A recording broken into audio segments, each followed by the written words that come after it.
Okay, is that better? Are we sounding better? Better than a frog, I guess?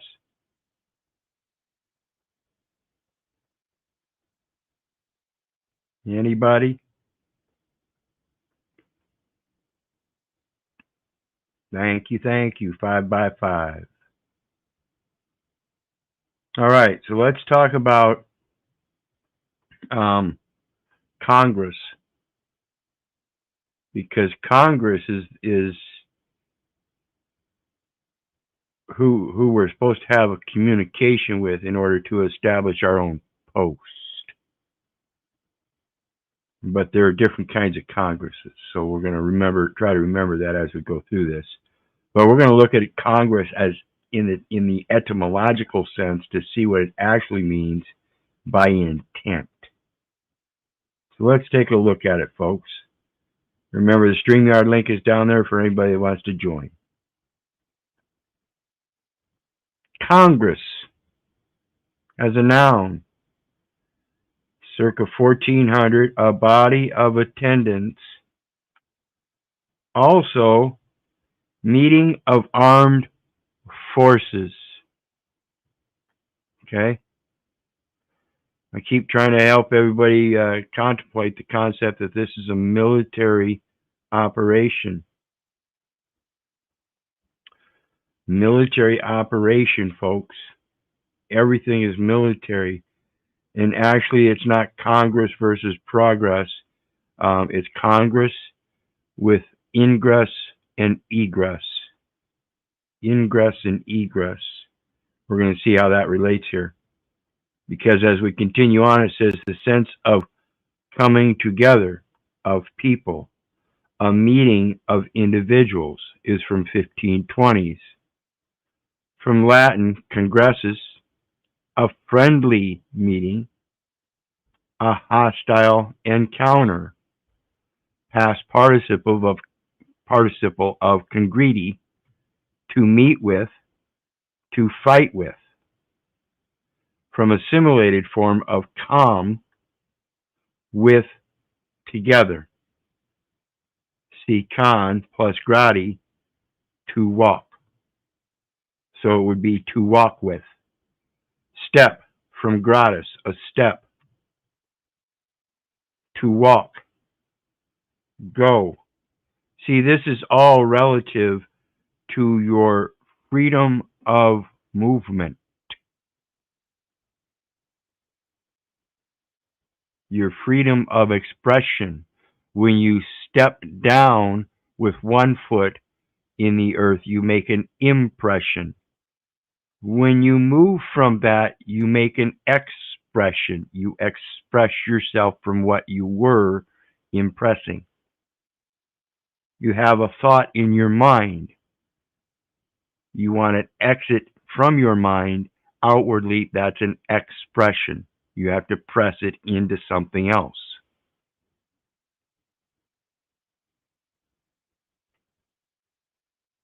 The meaning of sexual union is from 1580s.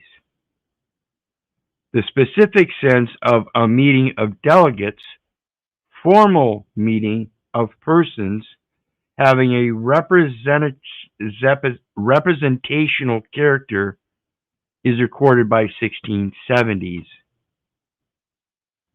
It has been used in reference to the national legislative body of the American states.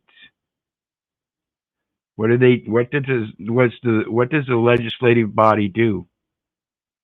They create the letter of the law. You send letters to and back to each other. That's a communication. Have you communicated with Congress? With a capital C for American states for Congress since 1775. By 1765 in America as a name for proposed bodies. The 3 sittings of the Continental Congress, representing the 13 rebellious American colonies, met 1774, 1775 to 76, and 1776 to 81. The Congress of the Confederation met from 1781 to 1789. And the Congress of the United States met from March 4th, 1789. The Congress of Vienna met November 1st, 1884. That's an international congress. That's why we talk about the Vienna Convention. Geneva Convention goes to your human rights, and this is presenting your civil rights. And redrew the map of Europe with an eye to creating a balance of powers after the disruptions of Napoleon. The disruptions of the wars of Napoleon created this particular one. The one after that, folks, was the Postal Congress, 1874.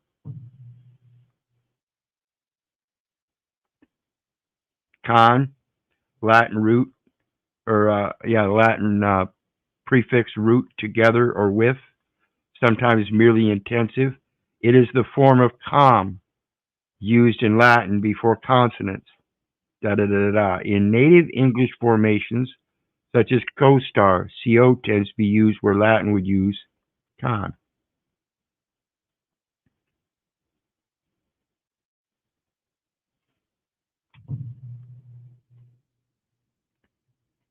And again, this is where the scripture correlates. Like I said, ingress and egress.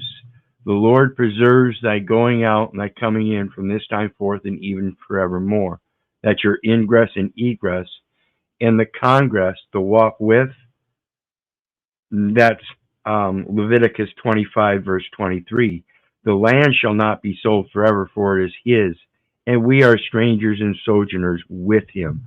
So in the preserving of our going out and coming in, it's because he walks with us in so doing, if that's our choice, in my opinion. The next one,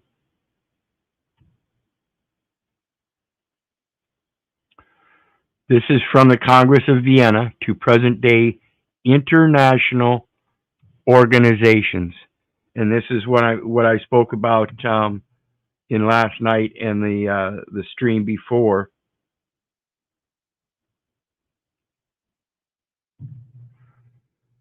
It's the organization. See, you're not a firm as such because you haven't developed. You're in an organizational stage where you have certain things that you have yet to develop.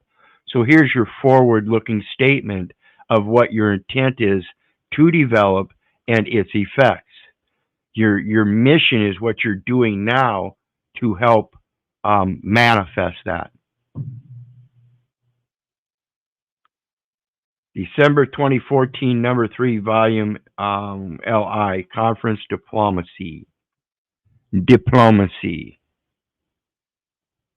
When did the process of international organization start? It was not in 1945 nor in 1919.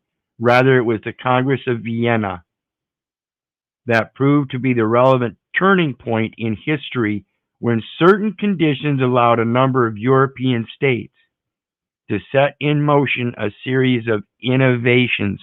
This is a process innovation in a commercial world. Inventions and learning processes that shape the core of what we today refer to as international organizations. Those international organizations are bound to the monetary system that allows to operate under such laws. It's still the personage. It's still a personal thing, and you might find yourself getting caught up in a lot of deceitful contract terms, conditions, sleight of words, things like that. So it's always inherent that you have to be able to be the top contractor. Otherwise, you're going to get screwed. That's what the diplomacy is about. After the French Revolution, which is a which is a principle of negotiation. After the French Revolution in 1789, Napoleon Bonaparte upset the balance of power in Europe with his military campaigns of conquest. Following his defeat at the Battle of Paris in March 1814, however, he was forced to abdicate. The French territorial borders were re-established, and 8 European states convened at the Congress of Vienna held between September 1814 and June 1815 to restore the balance of power while hoping to maintain a lasting peace. The great powers recognized that the existing state system was no longer adequate. It was no longer adequate. So what happened? Now we bring in the federal system. Remember the 3 different kinds of constitutions we just read about? Yeah, that third one's a corporate federal entity. You got the United States of America, which is the government, and then they have a charter with the UN, or they're registered with the UN to lodge their charter for the corporation named entitled United States, so they can conduct international trade. So let's take a look at it. And they asked to seek new institutional arrangements. Did you know that public education is an institution? Hospitals are institutions. This article explains how present-day IOs have evolved from these arrangements. Innovations, inventions, and learning process. Among the conditions that allowed for the creation of a new international order at Vienna. Do you see what happened there? Does that sound like it's the beginning of the New World Order? New international order? It's just the change of one word. It still says a new order. Things changed. According to Ines Cloud, states functioning as independent political units, a substantial measure of contact between them and awareness of the problems which arose out of their coexistence, and recognition of the need to create institutional devices and systematic methods for regulating their relations with each other. John Eikenberry later added that in various respects, the strongest state, called the hegemon, may use a strategy of institutional binding at junctions after major wars. Binding mechanisms include treaties and joint management. Why do you think the United States is involved in these wars? They want to be able to manage this stuff. That's their intent. That's the control. Their title, the legal system denotes that the legal title is for entry and control, whereas the equity title is for possession and use. That's truly what this is all about. It is a military commercial affront. Going in and condemning the possession and use of other people and their cultural heritage and celebrations and belief systems because it doesn't agree with the greater world's commercial system. And that's the extent of what we're looking at, folks. Is it's everybody thinks they've got laws against monopolies, banking monopolies. Well, of course they do. But what you forget is that in this postal Congress, each nation that comes forth and registers is granted, get this, a postal monopoly. The United States Postal Service is a registered agent, but it's the United States that gets that holds that postal monopoly. That's their service, and it's used as a registered agent to proffer those postal laws. Remember, we keep talking about everything posted to accounts of events known as incidents. It's all banking and accounting and posting the events to those set accounts. Got to quit it. Binding mechanisms include treaties and joint management responsibilities that create so-called voice opportunities. Remember I talked about that term called invoice. You have to coin your words or purse your lips, so you have to know how to put things in voice,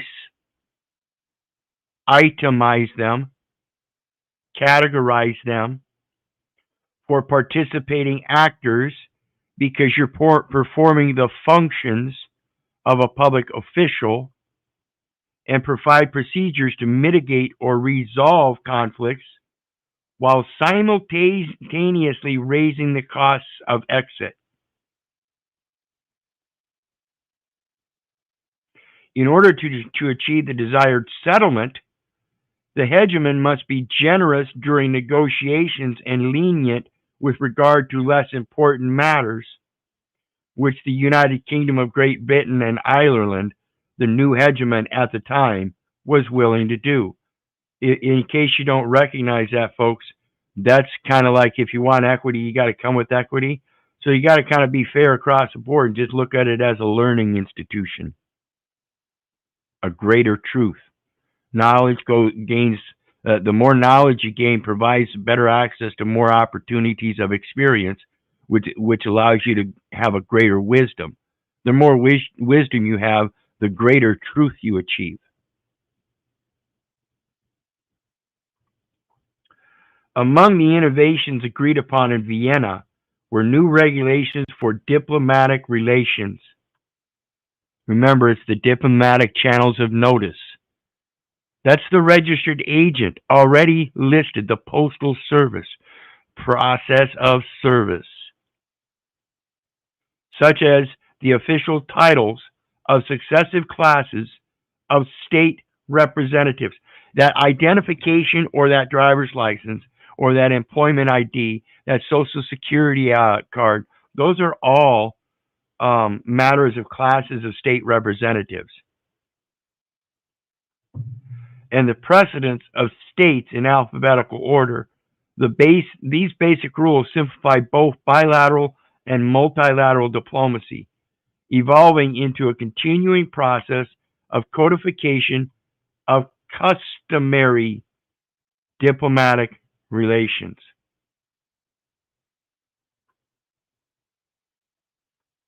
The importance of that customary diplomatic relations is, again, that you're not a party to the contract, but you're relative to it. But you're a third party, which makes it a multilateral and not a second party, which would be bilateral, or the single party, which would be unilateral, but actually a third party. What would that third party be? The benefactor. I'm not part of the contract because I'm not one of the trustees that's supposed to help administrate, execute, or whatever. I'm here to direct the settlement now, though. Learn the language so you can learn how to direct it. It's called negotiations, and it's customary diplomatic relations. The major innovation at Vienna was the follow-up conference. This new idea resulted in the custom of participating states to convene, upon reaching an agreement, a follow-up conference to assess whether previously agreed upon decisions and policies had been executed, since in most cases, implementation was incomplete. The situation generally required new deliberations during the conference, including decisions that called for the convening of follow-up conferences. Consequently, since 1815, that innovative idea resulted in an ongoing cycle of conferences dealing with similar and related issues. Apart from continuity, the cycle produced incremental decision-making and path dependency with regard to selected common solutions and efforts.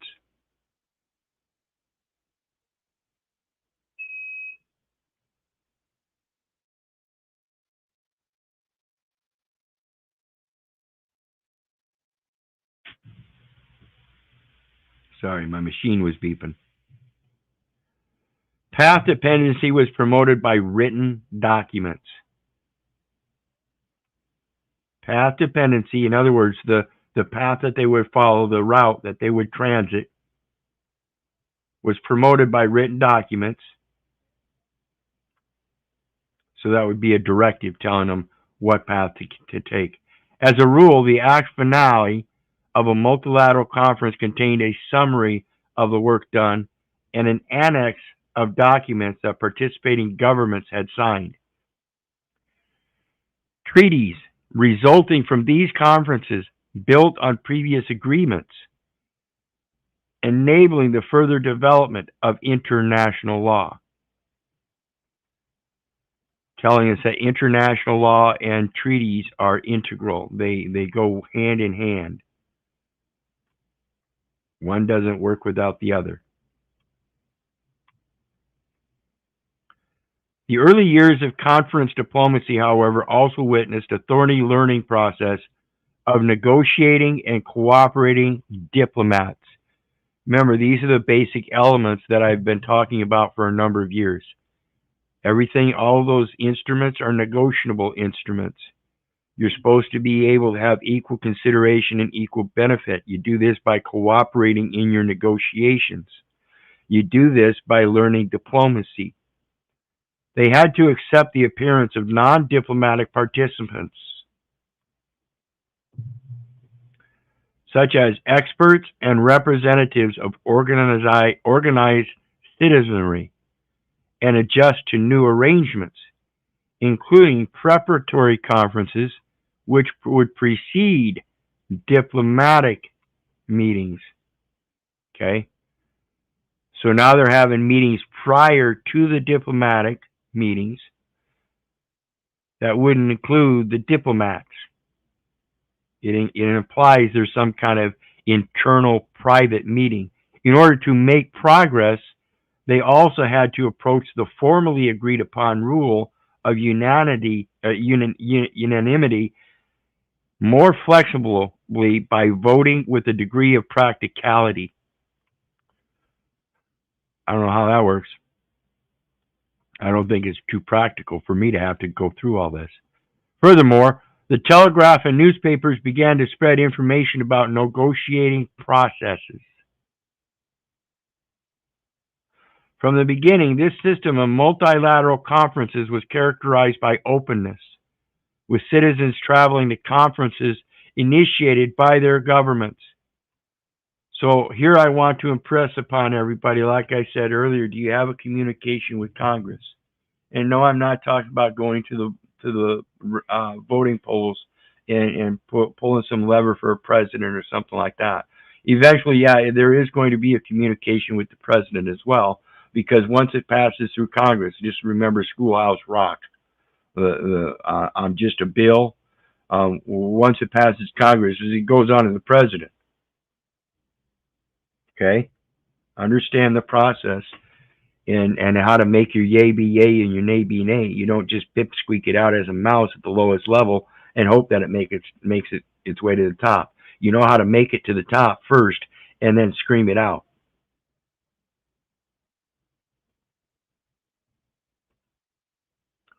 Representatives of the movement for the abolition of slavery who were already in Vienna attended the Congress.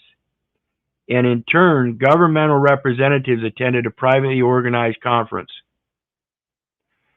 So you see what brought about the Civil War was the people that went to the Congress first to voice their views, so Congress had to legislate something in this new international order. It was an international instrumentality of governmental management.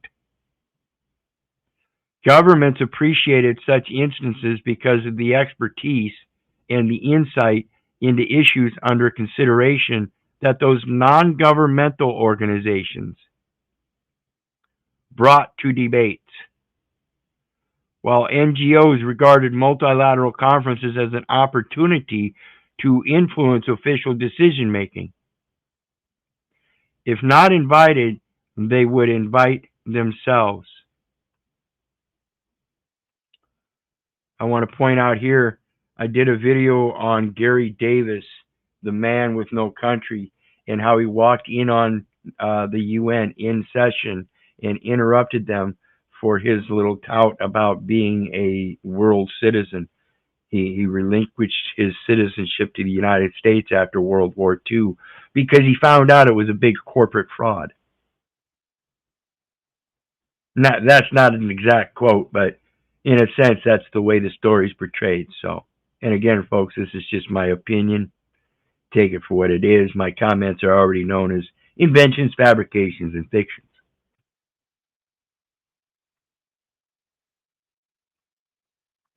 This inclusive character of multilateral conferences continued in the next phase of institutionalization. See, they already have it planned out and programmed, and they're just going to keep on moving to the next phase in case you don't get it. And if you do get it and you can't catch up, you better do something to help out in that department. Institutionalization. Since the 1860s, that's where about the Third Congress came about, right, folks? In a process of institutionalization, the series of multilateral conferences were replaced with permanent institutions. That sounds like them, those corporations in perpetuity, referred to at the time as public international unions. These are the labor unions. Remember that union is a labor union. It's a workforce. Among them were the International Telegraph Union, 1865, the Universal Postal Union, 1874, like I said, the International Association of Railway Congress, 1884. Funny, railway is rule way, railroad is rule road, rail literally means rule. An International Office of Public Health, 1907. Remember, your Health and Human Services, folks, is a military arm. It is a military institution for statistical purposes, for the government record. And again, that government record must reflect accurately. We know it doesn't.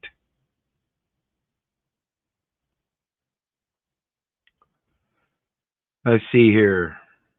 Those unions had regular annual General Assembly meetings rather than ad hoc conferences, and permanent secretariats with secretaries telling us they had private meetings where the secretary kept the minutes of the meeting, and later secretaries general, mindful of path dependency. This would be of course, in the military, the rank, according to whichever office and department and agency you hold. The Union responded to the expansion of modern capitalism and technology, which had little regard for national borders. And you see today that it doesn't. You can get on the internet, which is technology and is now international. And that provides a perfect venue for international capitalism. It's your perfect supply and demand chain. It's your perfect set of customers. It's your own little cap list, as they call it in sales and marketing. But rather, pushed for uniformity in national legislative and administrative structures. The unions thus were engaged in establishing a common regime of regulations. Notice this has no judicial elements yet. Their development was promoted by institutional experimentation, including copying successful arrangements and engaging entrepreneurs who helped design and build public rail, health, relief, and other systems. Folks, you are doing it for them. They tell you what they're looking for, and you say, okay, yeah, we want a section of a fence about 10 foot long, and we want you to plant it right there. Okay. The next day, they want you to put another section of 10-foot fence, and they want you to put it right there, right there. Okay. The next day, they want you to put one over here. Okay. The next day, they want you to put a last one over here while you're inside. And then when you're done, toss your tools out. Okay. It's just like the pig trap. They do it repeatedly, and they're getting better and better as the technology and learning grows. If you don't catch up, you're the one in the trap. The unions also helped to create continental markets in Europe and the Americas with the Permanent Court of Arbitration. Permanent Court of Arbitration. Again, if it's all contracts, then contracts are privy and they require arbitration first. That's one of the things about contracts.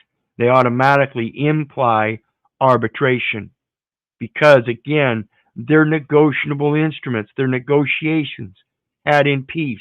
So if you violate that peace and start making false accusations and charging people in public courts, then you're violating the peace yourself. You are the one disturbing the peace. It's that simple. Facilitating economic and other ties between the states. The court contributed to establishing trustful relationships between governments, since disputes could be settled in peaceful ways. They're telling you how to do this stuff, folks. Literally. Craig Murphy has demonstrated that by 1910, the conferences called by IOs began to outnumber those arranged at the invitation of heads of state or government. Most states were unaware of the effects of the institutional innovation engineered by the IOs, since they still saw the periodic conferences as a way to control their work. I beg to differ because, again, like I said, if they're learning from the innovations, then that would preclude that everybody could learn from those innovations.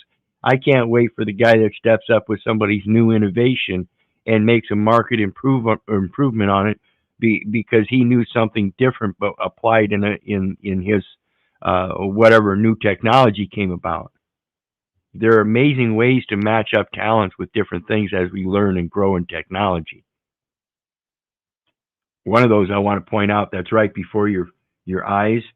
I want to ask everybody,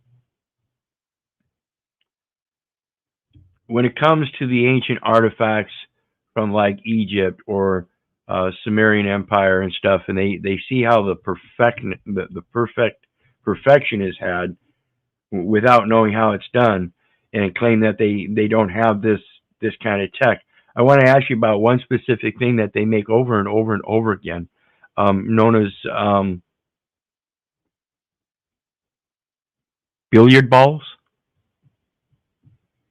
And I want you to reflect on the perfectness of those and how they attain those, and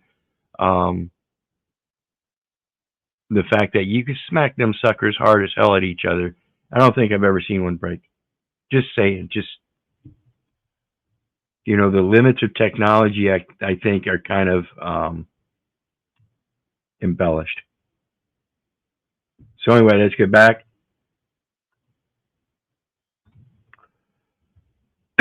Whereas the necessary preparations for the conferences, in fact, gave IOs power over the agenda.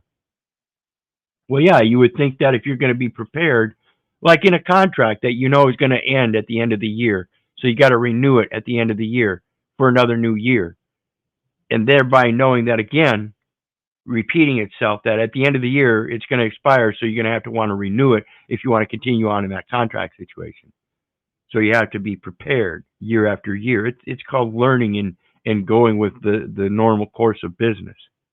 Interestingly, the governing boards, which also meant to control IO's work, soon identified with the proper functioning of their organizations. See, when you have international organizations that are able to apply their creative artistic talents and literary works, that's how the Treaty of Berne works.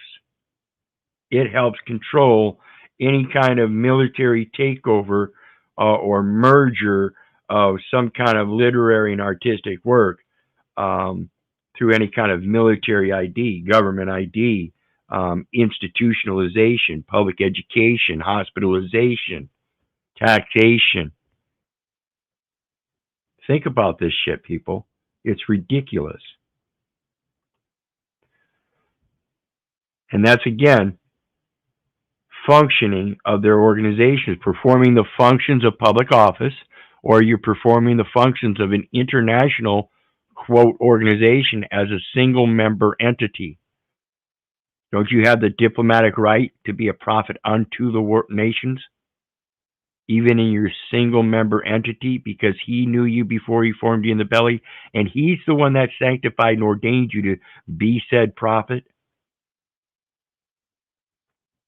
and go forth in Congress and speak with others? Nonetheless, states remained important actors in IOs.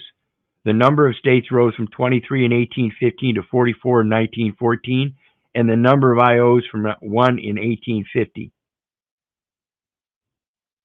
to 37 in 1914. The outbreak of the First World War was an exogenous shock to the evolutionary development of IOs, but 27 of them, as well as the court,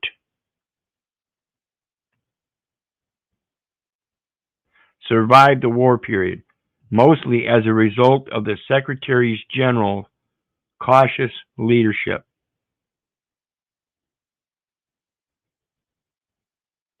Many of the early IOs transformed into what we now call specialized agencies, and their subdivisions, assemblies, boards, and secretariats.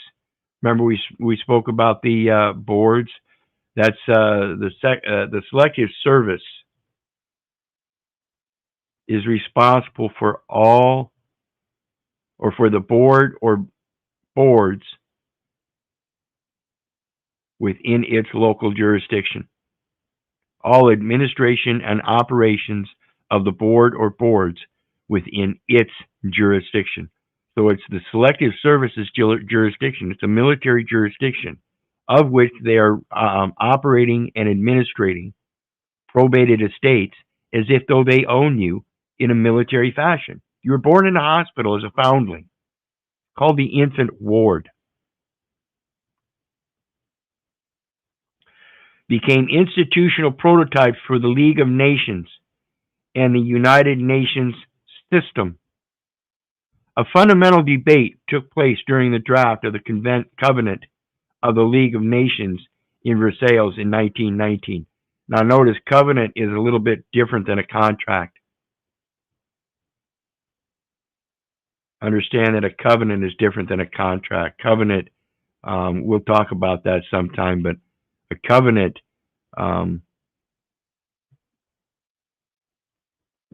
we'll just talk about that some other time. It's not the same as a contract. A contract is a minimal thing, while a covenant is bounded by merits, more or less, rather than a contract of person. Of the League of Nations in Versailles in 1919, with one of the proposals favoring a secretariat consisting of national officials who would be loyal to and paid by the major member states. It is a commercial taxing event. That principal agent model They're telling you it's a principal agent model. Of the previous war, council was rejected, however, in favor of the establishment of a truly international secretariat whose members would be required to distance themselves from national interests and devote their service to the League's purposes. The need to be capable person of broad vision and flexible mind supported and paid by the organization.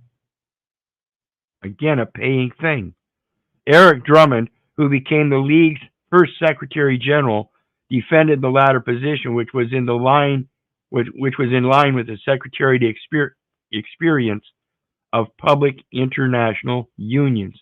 Again, labor unions. That labor, by its very labor, a protection of the workforce as a military force.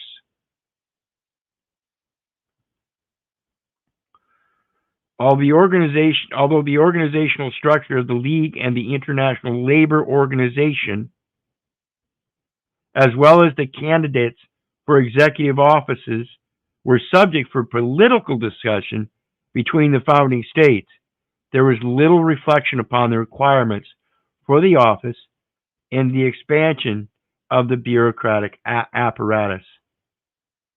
There never is, folks. There's never any reason that says we need that expansion of that bureaucracy. Never. In fact, I would urge you to reconsider the various ridiculous laws that they've legislated through these various courts over and over again.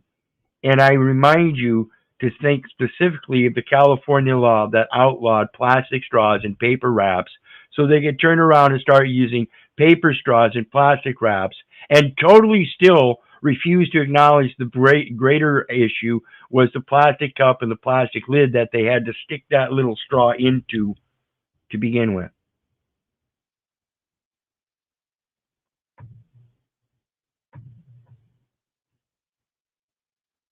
Generally speaking, only a few paragraphs of IO constitutions deal with the Secretariat and its chief executives, which implies that organizational developments largely depend upon the individual leadership skills of those in office.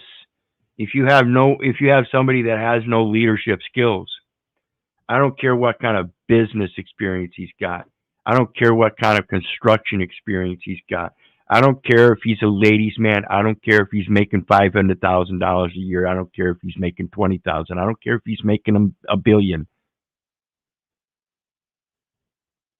That leadership skill is what people are looking for when they want someone to fill their cup. They're looking for somebody whose cup is overfilling. It's a natural attraction. Albert Thomas felt strongly about his position as ILO director, which he managed to secure with the constitutional bodies as a post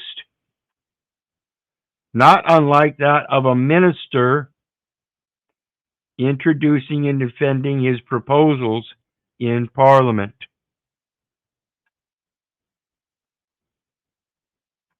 You guys hearing this language? He also initiated modifications of the founders' intentions, such as more independence from the League, and managed to secure a steadily increasing program range of ILO conventions. He was able to schedule more and more, it seems, as well as an expansion and enhancement of monitoring procedures. It's all about tracking your members. Keeping in communication. It's quid pro quo. It's a safety net for each other. Why wouldn't you be connected? Why wouldn't you want to track each other? It's like your children. Why wouldn't you want to know where they're at? Although several member states objected to these developments, Thomas handled them in ways that states could hardly refuse in the longer term. The biographical history of chief executives profiled in the IO Bio project demonstrates that while secretaries general may have been successful executives, they also need simultaneously manage their bureaucracies while mediating between states and other international actors. In other words, they have to recognize the foreign elements of the different parties. They have to be able to recognize that there may be parties that are involved in these instances that aren't actually party to the contract, and that their functions have been mistaken through their actions or performance. Simple stuff to try to point out, and it's a simple admittance. You're the one doing it again. IOs also survived the Second World War. The 1945 San Francisco Conference modeled the United Nations Secretariat on the League. Given its requirement that staff must be loyal to the organization and that member states must respect its exclusively international nature, as inscribed in Article 100 of the Charter of United Nations. See, the United States or United Nations itself is a charter. And like I said earlier, the United States of America goes forth to the United States in its charter and registers in that charter for a charter of its own. Just like the Administrative Reserve Bank has a master account with the Federal Reserve Bank in its district, same thing here. It's a matter of accounting. There's a chain of title. There are heads of agencies. There are principal agent relationships. The Secretary General of the United Nations became both the chief administrative officer and a political figure in international relations.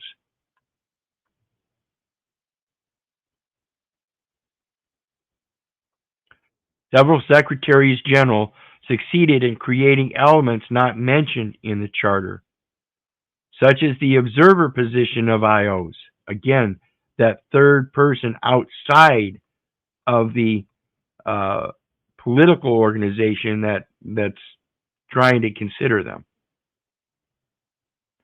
Peacekeeping and later peace building.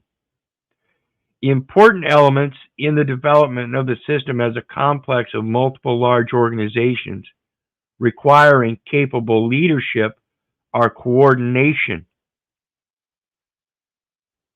the growth of the institutions themselves,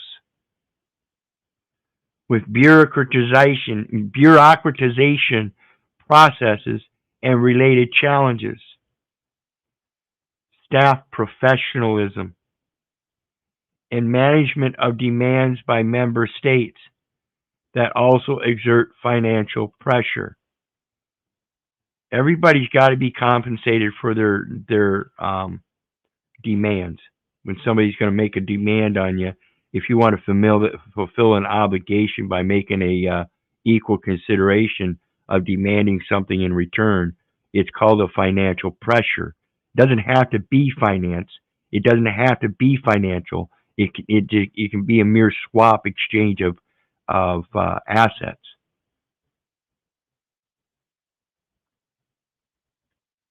Again, folks, it's about learning how to negotiate. Competition by country clubs.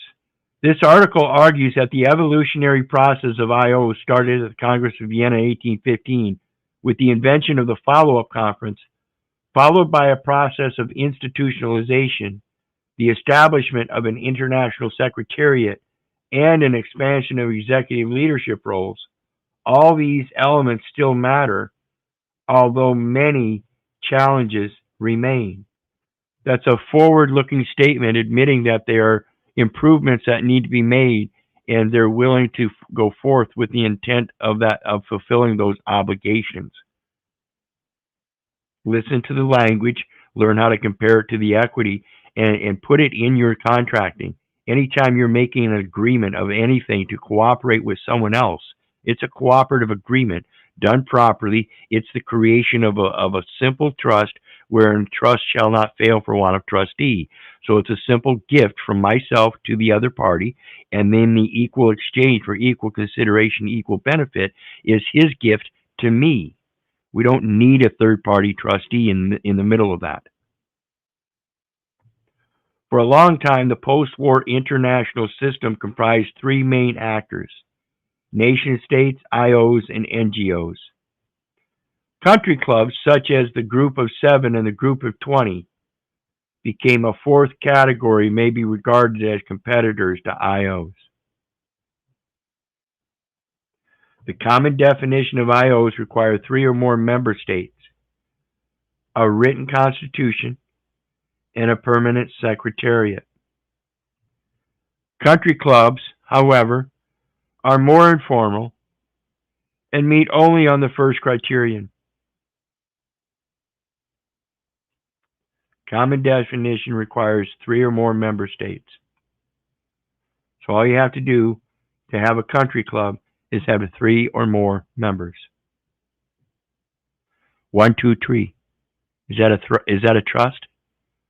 So now you have a third party that can be involved as a trustee to manage the exchange between you and your other contracting party. It's called an escrow agreement where your assets are held, so you can securitize your own private contracts. A written constitution and a permanent secretariat, so you don't need that. All you need is three member states. Let my yea be yea, my nay be nay. And if you come with two or more witnesses, oh goodness. See, it is scriptural. With the nationally organized Sherpa system resembling the Secretariat model that was rejected in Versailles in 1919. Major states are the drivers. Remember, I said that all your documentation and the language that you use is a vehicular language, and it's these people, the major states and their secretariats that are keeping the minutes of the meeting by writing them down in the words. The vehicular language are the drivers. Okay, everybody is. Your language is what's driving everything. If you're doing it for commercial purposes, you are a commercial driver in the most basic sense. Behind the clubs, arguing that small numbers work better. And I've mentioned on this before that technically a trust doesn't really work. A charitable trust doesn't really work after it hits about 1,500 people. Once it gets beyond that, it starts failing. Works much better for smaller trusts. Smaller communities are much more dependent upon themselves and have a greater good faith ethics system for their workloads and stuff. That the communities tend to be bound tighter, more social, whatnot.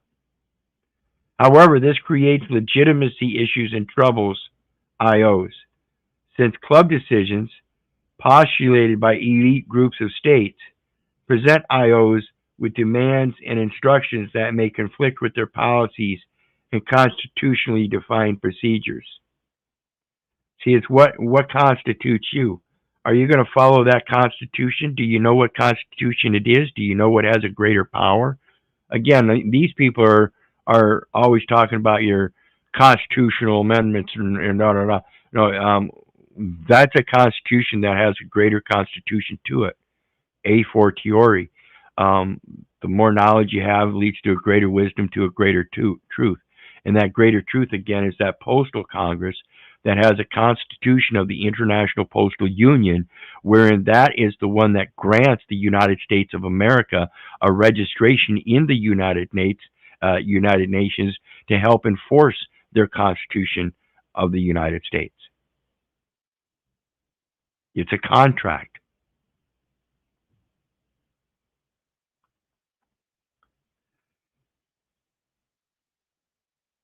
United Nations and other IOs must address this challenge. Hence, history has not yet ended. Well, of course not. Who is anyone to say that history is going to end? Again, Scripture says that Even though one generation shall pass away and another shall rise, the earth is forevermore.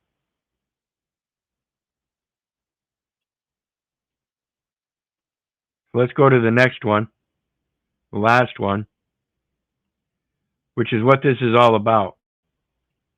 Because again, folks, if you don't know how the contracts and everything work and trust and all that, you're getting screwed. I urge you. All of these vendors for phone devices and utility services and lease agreements and bank accounts, you're giving up your rights. You're giving up your rights to be able to communicate. So we're going to take a look at what back office means, what it means in business with examples. Because again, it relates to communication and having the proper communication with Congress and the president to establish your own money judgment, your own foreign judicial determination, your own representative of value. Let them know what the true surety is in your case, that you can't be a surety for another man, and you're no longer going to smart for it. He that hateth suretyship is sure. Back office, administration, and support personnel who are not client facing. They are not client facing. Administration is to the person, and therefore it's and supplemental porting of personnel by personnel who are not client facing. In other words, it's like going to court and they don't see you or they don't hear you. Same kind of situation. Exactly what we're looking at. What is back office? The back office is a portion of a company made up of administration and support personnel who are not client facing. Back office functions include settlements, clearances, record maintenances, that goes to errors and stuff, right? Regulatory compliance. Once you're given notice that the error or the record reflects an error, you have a duty to help correct it. The record must reflect accurately. You ignore your duty and obligation to that, and the record will reflect that. And IT services. For example, a financial services firm, remember we were talking yesterday and the day before about them respondent, correspondent, and how it's all relative to financial institutions, and you're the one providing the service of signing the instruments and making said amendments to the insurance policy, is segmented into three parts. The front office, sales, marketing, and customer support. That's where you're facing all of your customers and everybody, the clients, and you have direct communication with them. The middle office, which is risk management, which is the insurance. That's the underlying situation, underlying incidents, accidents. And the back office, administrative and support services. Key takeaways. The back office is the portion of a financial company made up of administration and support personnel, again, who are not client facing. In other words, just like the administrative courts, you can go in there and you can look them eye to eye, but they're not facing you. Okay? Back office functions include settlements, clearances, record maintenance, regulatory compliance, accounting, and IT services. So again, that's that back office function is the equity where you go in chambers for in-camera settlement.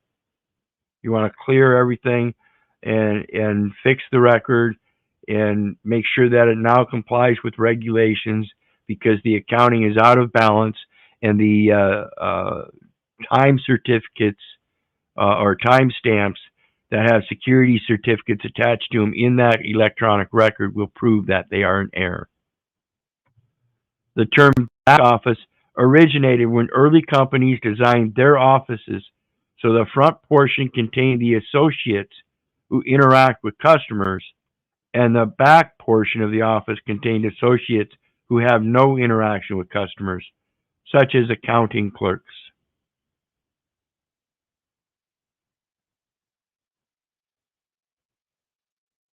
Such as accounting clerks. So you suppose they're the ones doing the accounting? I mean, that's what they're called, is accounting clerks. It's plain language, people.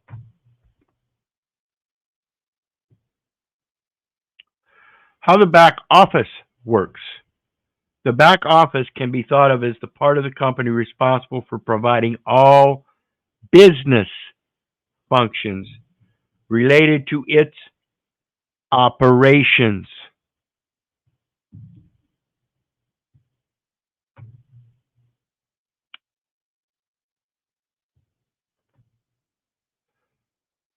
Business functions. Commercial functions related to its enforcement, military component,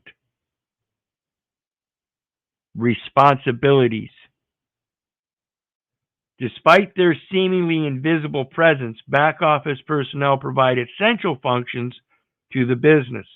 The back office is an essential part of any firm. And associated job titles are often classified under operations. As you go up in the military ranks, you are entitled more according to your classification. It is a military function. Their roles enable and equip front office personnel to perform their client-facing duties.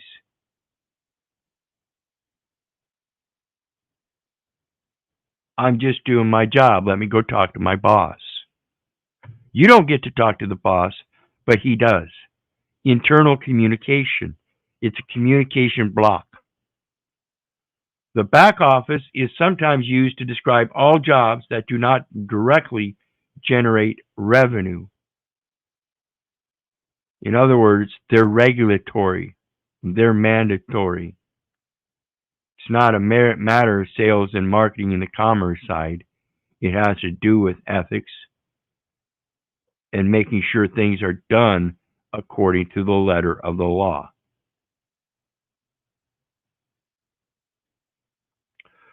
Important, the term back office originated when early companies designed their offices, Okay, we already read that. Example of back office. Today, most back office positions are located away from the company headquarters. Okay? Post offices can't really do that. Post offices have to have that clerk, and they have to have a private office in order to conduct private affairs. Just like I said, as far as the court, they operate the same way. In chambers, in camera. Privacy, a matter of equity. Many are located, equity is an ancient judicial system, and the judicial officer department is a neutral and independent form within the United States Postal Service, comprising of the judicial officer, which is that mail clerk, the administrative law judge, who is the statistical record keeper and works with the Social Security Commission to maintain that statistical record, and of course the Postal Service Board of Contract Appeals to make sure that somebody under such administration does in fact have a proper identification of some sort that gives them some kind of level of classification. Many are located in cities where commercial leases are inexpensive, labor costs are lower, and an adequate labor pool is available. See, it's dependent upon the labor pool. And anybody that wants a paycheck will do that back office job simply for their paycheck and not for sales and marketing as a commercial element. There will still be a commercial element in there that may distract them from that ethical, um, well, both the ethical standard and conduct, as well as even the ethical knowledge. Some of these people, like I said, are truly indoctrinated and they really don't know what their job is. So they get these jobs because they're just part of an adequate labor pool that is available, and then they're just told to do certain things. This is the laundromat where you got people that are working for people that just sit down and tell them, "Hey, sign this name all day long." So they sit there and sign somebody else's name to a document all fucking day. Excuse my language. Alternatively, many companies have chosen to outsource and or offshore back office roles. Remember I said offshore banking. It's a wiser way to do things for that third party involvement. Office roles to further reduce costs. Technology has afforded many companies the opportunity to allow remote work arrangements in which associates work from home. Again, that technology has allowed us to advance our learning and take on some of these capabilities where we can help out with this stuff if we learn it and do it right. It's a way to help enhance our own understanding of how this works so we can use it for our benefit. It truly is meant to benefit, so find its benefits and use it for those benefits, just like you would a contract. You can make the contract beneficial if you know what you're doing.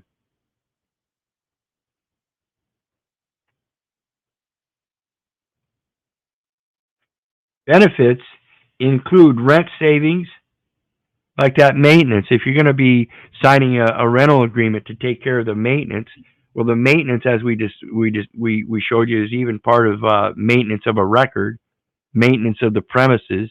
You're going to be maintaining a lot of things, and so you have to get paid for your personal services for doing so. In exchange, you will pay them for the space that they provide for as your principal place of residence to conduct that maintenance and increase productivity, prosperity, progress, as you were speaking of earlier. Additionally, remotely employing back office staff allows companies to access talent in various areas and attract a diverse pool of applicants. I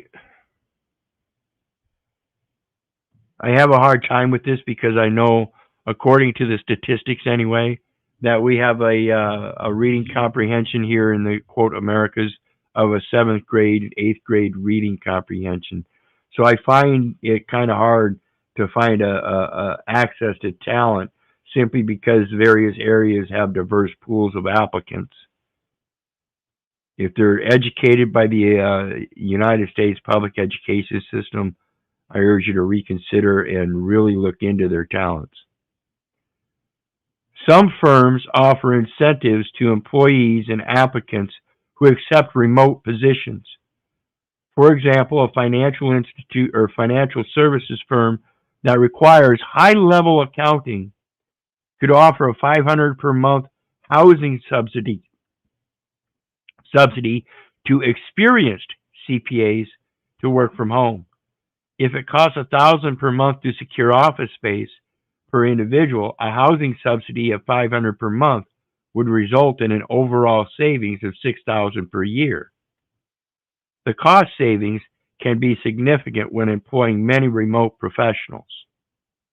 Though this saves money for the company, the employee may also have to accept lower salary if they're moving from a front office position in a central location to a more remote location, or even a work at home arrangement.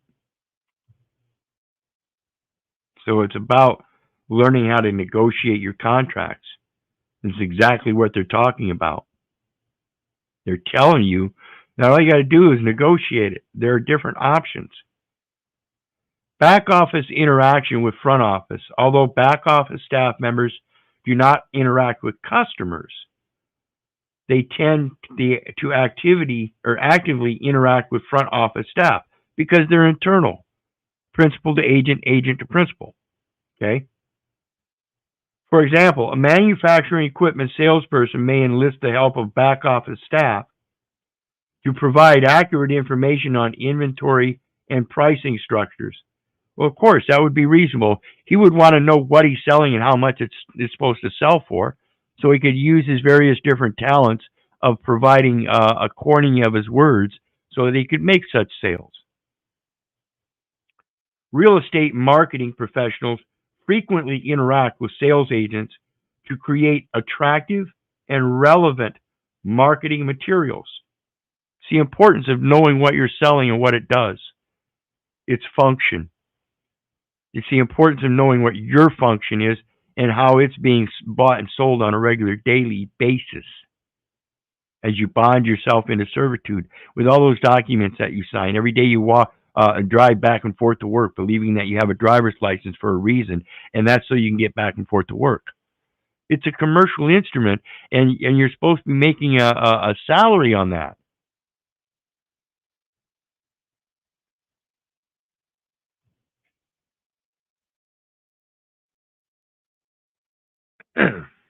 For example, manufacturing sales staff to provide accurate information on inventory and pricing structures, and that's that information on inventory. Remember what an inventory is?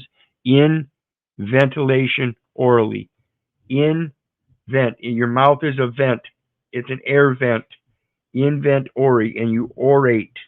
Inventory.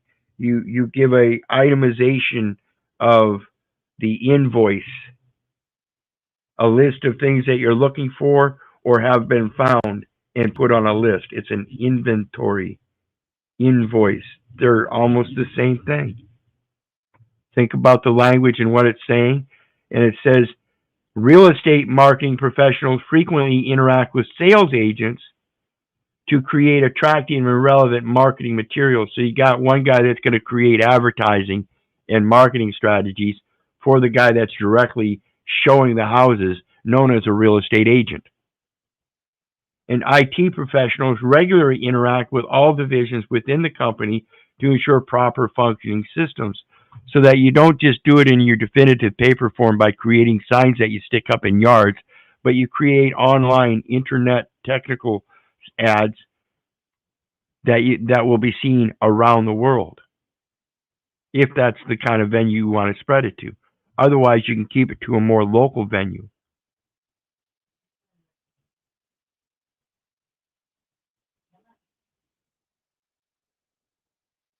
Many business school students from non-target colleges and universities see back office work as a way to gain experience within a firm and potentially network up into the front office roles. Though it varies from one firm to another, the work in back office roles is significantly different from the front office, and with the exception of corporate credit risk roles, may not provide a front office hopeful with the needed experience to make such transition.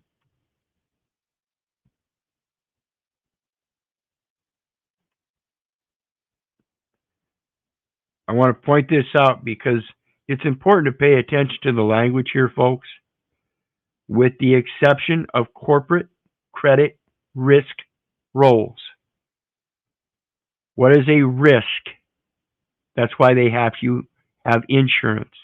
It must be corporate. That's why you have to have an ID, a driver's license, insurance, and register the motor vehicle.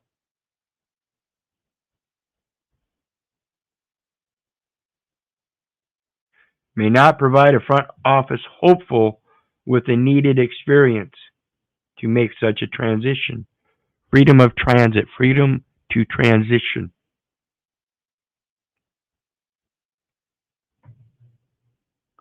And what is the credit?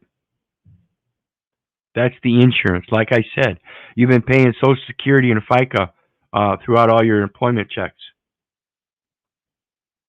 That goes into the Social Security Administration and gets deposited as an insurance credit.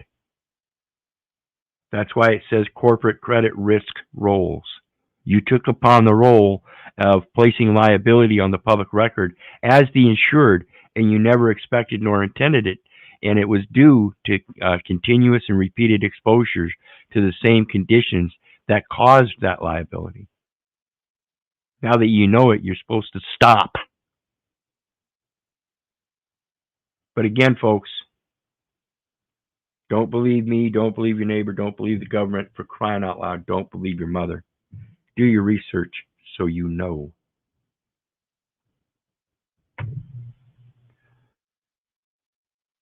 How the front office different from the back office? The front office is responsible for attracting new clients and servicing existing clients. In short, they're the client-facing team. The back office, on the other hand, exists to service the transactions conducted by the front office and has no interaction with the firm's clients. So again, I'm pointing out here that this is a matter of a communication that you seem to think can't happen. But listen, it says the back office, on the other hand, exists to service. This is their service. This is the intent of their service. Their very existence is dependent upon servicing the transaction. The transaction is the record. Again, the individual's name and number identify the record. The record is in error. We need your assistance to fix it. That's all we're asking. I'm not the client. I'm the third party benefactor. And you, as the back office, on the other hand, exist to service in the public. You are a public servant existing in a public servant contract. The phone, that's a public service. Rent is a public service. All of these things are public service. The convenience station down there where you get your gas, your little snack, those are services, and they're for public accommodation to accommodate the public at large.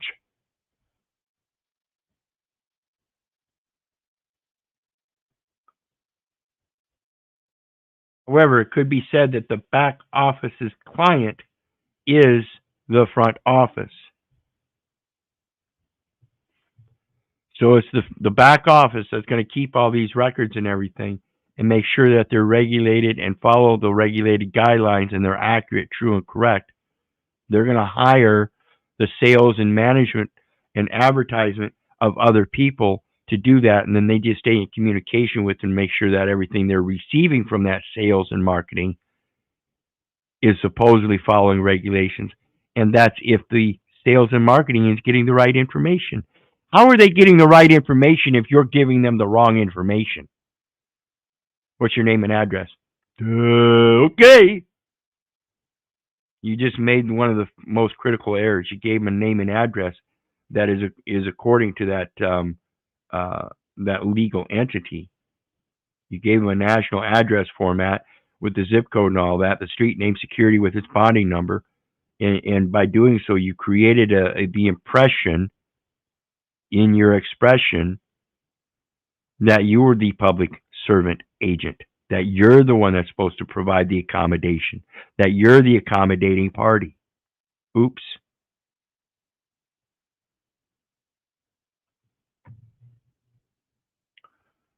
What are the back office's main responsibilities? In short, the back office exists to finalize the transactions conducted by the front office. So in order to verify that the transaction is finalized, you have to have some kind of communication with them to validate and verify that it is final. Otherwise, as we saw in that Federal Reserve Bank circular, financial services circular yesterday and the day before, When you open those accounts and sign them documents, you just signed over all rights, titles, and interests in property. Stop it.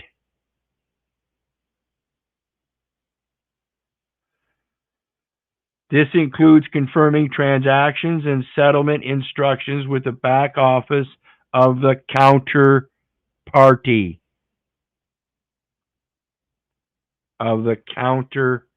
The balance the account is out of balance, and I need to counterbalance it. It's time to stop having your party on my dime. Get it? This includes confirming transactions and settlement instructions with the back office of the counterparty. Now you see there's a back office communicating with the back office. In short, the back office exists to finalize the transactions conducted by the front office. This includes confirming transactions and settlement instructions with the back office of the counterparty. Not the front office, but the back office of the counterparty. That's the confirmation I just told you about. It's got to be there. You got to learn this stuff and realize that you're the counterparty that's going to counterbalance their out of balance idiocy. Hey, I got a receipt. I've got a receipt right here. If the commanding officer shall cause receipts to be issued, they may indemnify the spoliated owner. The back office is also responsible for trade clearances, record maintenance, accounting, and IT services. Where a back office is physically located. Back offices used to be located literally behind the front office or trading desk. These days, many financial corporations have mentioned their back office locations or moved their back office locations to lower cost sites, such as Florida or North Carolina, where rents and salaries are generally lower than big cities like New York or Chicago. The back office the bottom line, the back office plays a crucial role in supporting the front office. Think sales trading desk. If you're going to be involved in all of these transactions and be functioning in a similar fashion as a trader, making trades and signing things, you better know what you're doing, because that's exactly what it's going to be taken for. And it's not something that's mistaken. You're giving it away.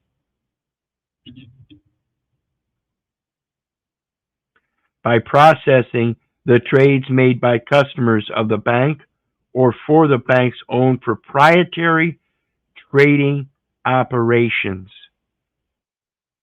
So again, when you sign up to have one of those accounts, you give up all of your rights and you have nothing to do with it anymore, because they have proprietary trading operations. Succinctly different than yours, obviously.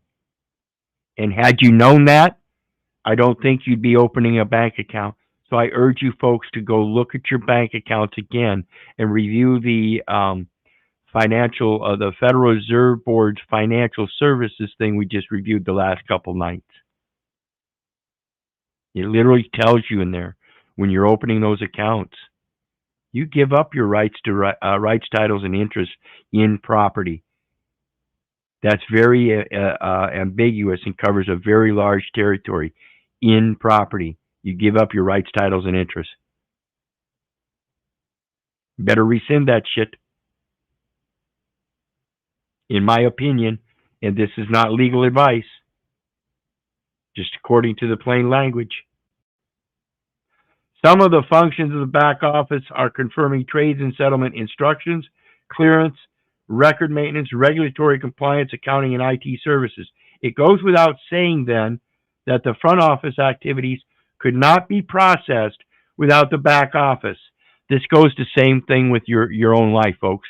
They would not be able to get this front office shit out of you if you did not have some kind of culpability for your back office processes. I'm telling you, they're all backwards and upside down. You better get yourself right. Left brain's got to work with the right brain, folks. And the back office would not exist were it not for the front office sales and trading activities, making teamwork essential. Get over yourselves, get over that ego. While frequently unseen, the back office performs critical duties stemming from front desk activities.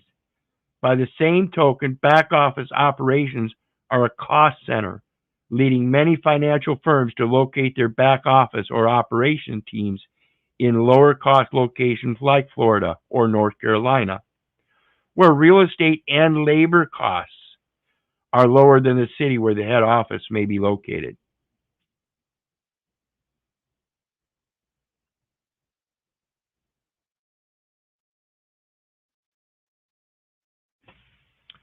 And again, folks, it goes down to that resident. You're claiming that address. You're claiming a United States citizen. And I urge you to learn those terms as they are according to the code and everything again. And as well as, like we went over the last couple of nights with the Federal Reserve Board's financial services, you're giving up all your shit when you have those accounts. So I urge you to quit posting your own private events into a public record.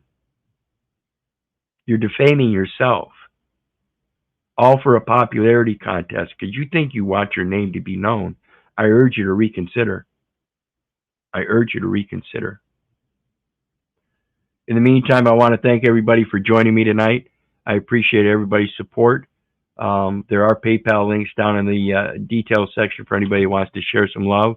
So please do so if you can. And in the meantime, remember, folks, I love you, but I don't give a rat's ass whether you love me back. So may God bless you and have a good night.